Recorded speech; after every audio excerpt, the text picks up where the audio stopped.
Good morning, ladies and gentlemen. I've been looking through the participant list. I was wondering, would anyone who works with business raise his or her hand? Okay, thank you. About 30%. That's not bad, I think. My company is Unilever. Unilever is a consumer goods company. We have sales of around 50 billion euros globally. We operate about 500 brands. We have about 180,000 people working for Unilever. We have about 300 factories in 100 countries, and we have sales and marketing operations in 180 countries. Also, in 2010, we launched the Sustainable Living Plan. And the Sustainable Living Plan has put sustainability, sustainable development at the heart of our business strategy.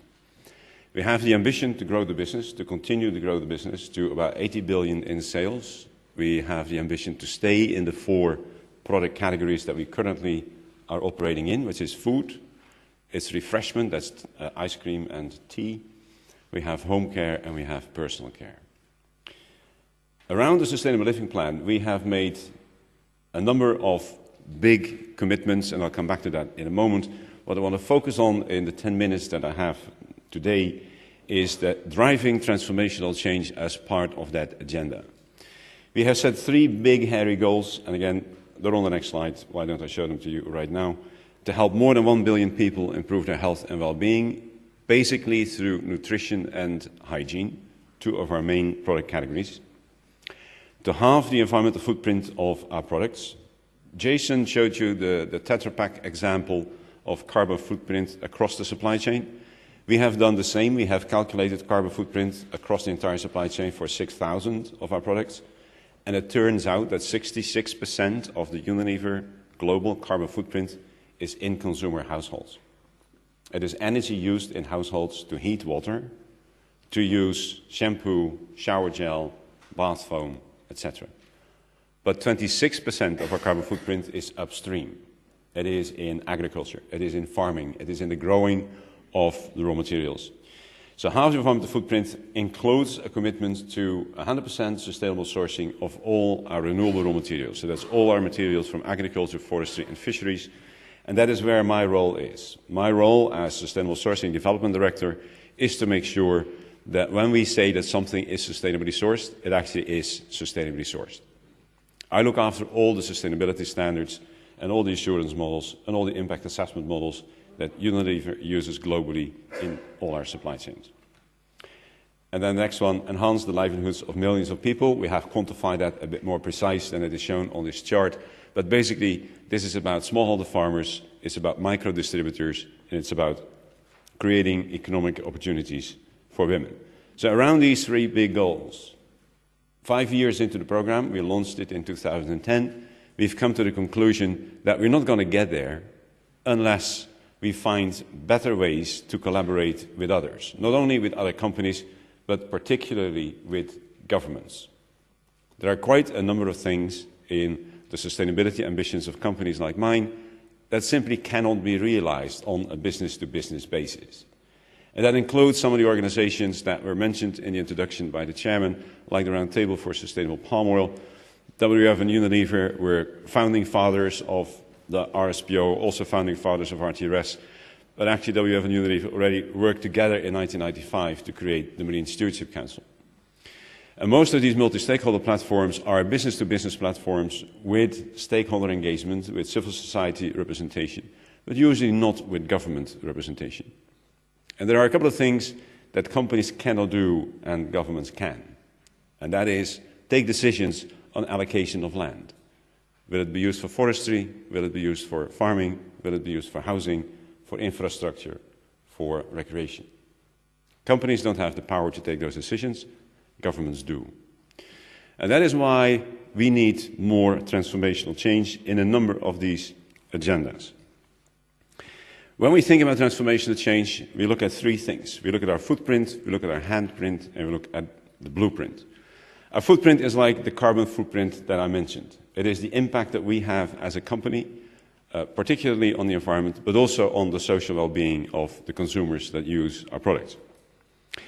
The handprint is the role that we can play in all kinds of platforms, and we are members of hundreds of platforms all around the world, in catalyzing change, in helping others understand issues, in working together with others to show that there are benefits in working with Unilever as a supplier or as a customer and for our consumers. And then finally, the blueprint is about what goes on in the global community. What goes on in meetings like this, what goes on in the meetings in Paris around climate change, etc.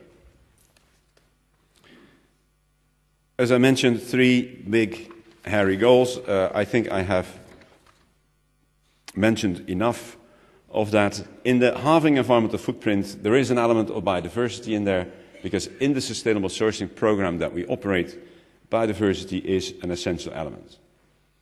And in thinking about biodiversity, when we wrote the Unilever Sustainable Agriculture Code, which we launched in April 2010, we recognized that there are 3 elements of biodiversity that are relevant to business and relevant to farming. Crop genetic diversity to begin with. That is the genetic diversity in crops like tea, palm oil, cocoa, etc., etc.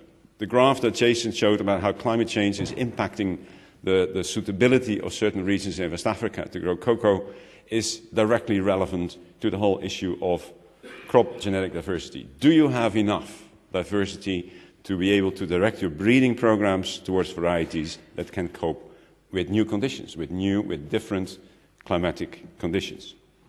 Then there is the point of field and farm biodiversity.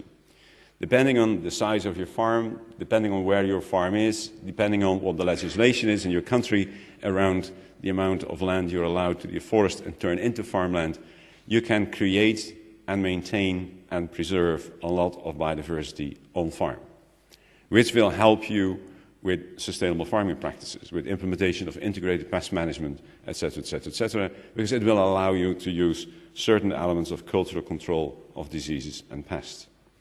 And then, of course, there is the point of ecosystem services that we all rely on as a global community, the capacity of our natural resource base to renew itself, to protect us from flooding, to clean air, etc., etc. In order to give focus to our efforts to drive transformation and change, there are 3 topics that we have chosen to prioritize. Helping to eliminate deforestation, championing sustainable agriculture and smallholder farmers, and improving water, sanitation, and hygiene. These 3 targets together impact on 8 of the recently agreed 17 Sustainable Development Goals. And this is one example of a platform that we have been working on for a number of years around eliminate deforestation. We helped create the Roundtable for Sustainable Palm Oil in 2004. We joined the Consumer Goods Forum when that was created as a merger, the result of a merger from 2 other organizations, with a lot of other fast-moving consumer goods companies and retailers in 2010. And in 2012, the Consumer Goods Forum Sustainability Working Group created the Tropical Forest Alliance, which, as Jason already mentioned, has committed to eliminate deforestation from palm oil, the supply chains for palm oil, soy, paper and board, and beef, with a focus on Indonesia and Brazil.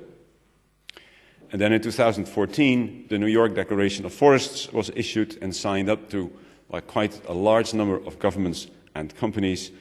And in 2015, we now actually have a situation where 96% of all the palm oil that is traded in the world, which is about half of the palm oil that is being produced, and palm oil is considered to be an important driver of deforestation, 96% of all the traded palm oil is now already covered by pledges by producers and traders and companies that use palm oil, that they want to have their palm oil to come from regions in the world where no deforestation takes place.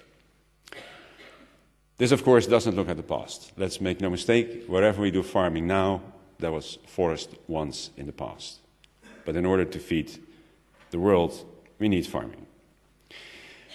The other element that we see in driving transformation and change is the emergence of a concept that is now commonly referred to as produce and protect compacts, where we're beginning to realize that in order to make supply chains sustainable, in order to make farming sustainable, we need to look at regions in the world and we need to optimize multiple functions. We need to optimize multiple outcomes. I think that that is one of the best ways to describe sustainable development, to be honest, managing for multiple outcomes. We are actively looking as a company for business models that create positive financial economic outcomes, positive environmental outcomes, and positive social outcomes. You can look at that at the level of a business model. You can look at that at a level of how do you manage a landscape, how do you manage a jurisdiction, how do you manage a watershed. You need the productive function. You need that area to produce wood, fiber, food, fuel. There are quite a number of things that we will depend on if we want to move towards a bio-based economy. It will all have to be grown on land. At the same time, in that region, within that region, we have to maintain certain critical ecosystem functions. This is actively worked on in programs like Grow Africa and Grow Asia, where a lot of the smallholder farmers of this world live. Let's not forget, 70% of the world's food is produced by smallholder farmers. No doubt, the farming sectors in Asia and Africa will go through similar changes as the farming sector in Northwest Europe and North America have gone through. But nevertheless, this is the reality of today. In many of our supply chains, we work with millions of smallholder farmers. One example where we currently work in Europe on a region that is famous, let's say important, through its biodiversity, which is the Doñana region in the Guadalquivir River near Sevilla in Spain, which is an important area for migratory birds, but is also a Ramsar wetland recognized area. And the problem there is water stress, and legislation is around the corner to make it more difficult for farmers to actually take water from the river, from the water basin, to irrigate their crops. Unilever buys strawberries there, by the way, and so do most of the other companies that are mentioned here. So quite a number of companies are working together here with a number of NGOs. WWF Spain is there, and the Ramsar Convention is there represented as well. And one of the specific objectives of this collaboration, and I want to mention that because I think it is relevant to the topic of this conference, is bridging the gap between the Spanish authorities and producers for the implementation and enforcement of the right legislative framework. If there is one area where I think it is absolutely essential that business and governments, national, regional, district, provincial governments, work together, it is biodiversity.